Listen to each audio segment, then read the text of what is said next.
Gros choc sur le plateau. Thierry Guédé vient de lâcher une bombe politique. Selon lui, Alassane Ouattara n'était même pas solidement assis pour devenir président. Et pourtant, le Front commun lui aurait offert la victoire sur un plateau, à cause d'une série d'erreurs stratégiques qui auraient pu être évitées. Pour Guédé, ce n'est pas la force du RHDP qui a fait la différence, mais les fautes politiques du camp adverse, des décisions incohérentes qui auraient totalement changé le destin du pays si le sens commun avait prévalu. Alors, simple analyse ou vérité dérangeante? Manipulation politique ou réalité que personne n'ose dire? Restez avec nous, on décortique ce moment explosif et les implications profondes derrière ces déclarations.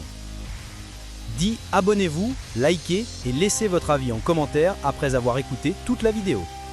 Vous savez, je vous dis quelque chose. Le président Alassane Dramane Ouattara, je vous dis qu'il n'était pas bien assis dans son fauteuil. Alassane Ouattara. Autant pour moi. Le président Alassane Ouattara, excusez-moi. Il n'était pas bien assis dans son fauteuil. Ça veut dire qu'il n'est pas bien assis. Ça veut dire que l'opposition, dans sa stratégie, pouvait à tout moment le surprendre. Ce n'était pas assez évident. Parce que nos querelles ont démontré, l'ont rassuré dans notre position.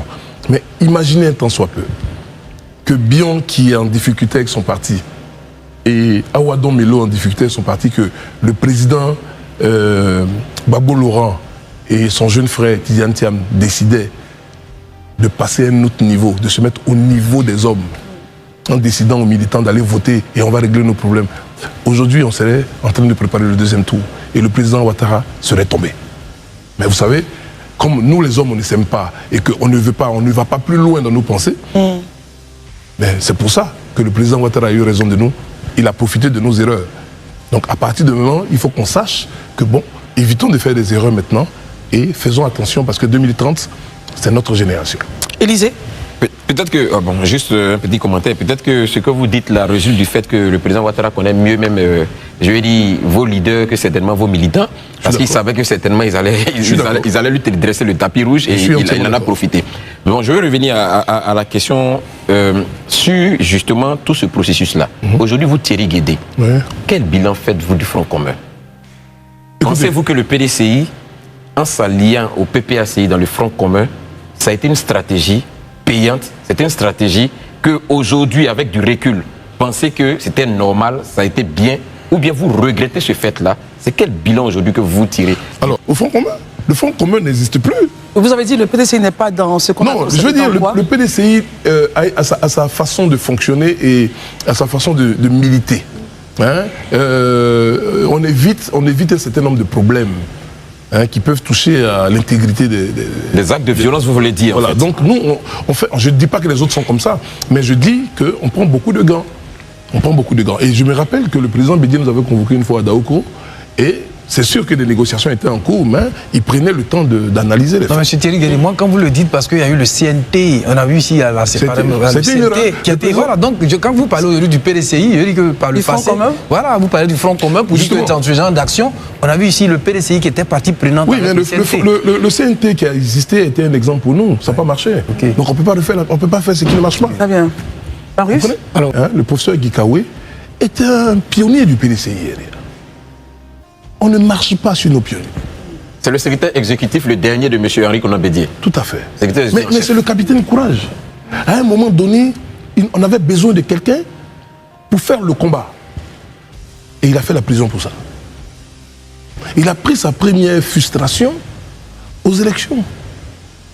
Il a fait la prison pour le PDCI RDA. À un moment donné, il faut qu'on se dise la vérité entre nous. C'est pour nous qu'il allait en prison. Quand il est sorti de prison, il a posé sa candidature en tant que député. On dit que tu ne peux pas être candidat sans qu'on lui explique, sans qu'on lui notifie. Ça peut créer une frustration. Pour un homme comme lui, il faudrait qu'on fasse Henri Konan Bédié. Est-ce que qui allait accepter ça? Donc vous comprenez? Donc je pense qu'il faut qu'on est tous humains, mais on fait de la politique.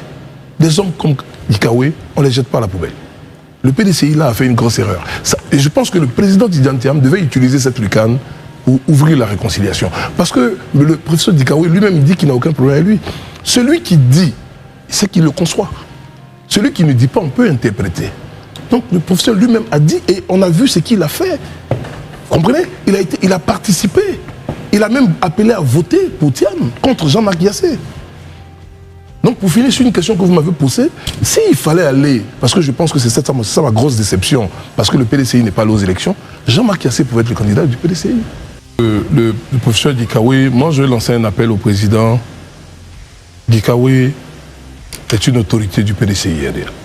Vous lancez l'appel au président Quelle est la caméra que je regarde là-bas, voilà, monsieur le président, je vous supplie sur ce plateau, à travers ce plateau,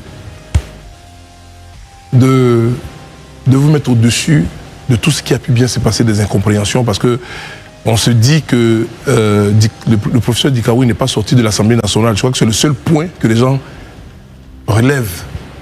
Pour tout ce qu'il a apporté au PDCI, ce n'est pas ce seul point-là seulement qui va désactiver la considération du professeur Kakou Gikawe au PDCI-RDA. Je suis convaincu que peut-être qu'on ne vous a pas bien expliqué, excusez-moi du terme, pour que cette décision soit prise. Mais je vous exhorte et je vous demande, s'il vous plaît, de demander d'appeler à voter Gikawe dans sa région. C'est une forme de réconciliation. C'est vrai qu'on est un candidat, il est encore jeune, mais on peut rattraper le tir.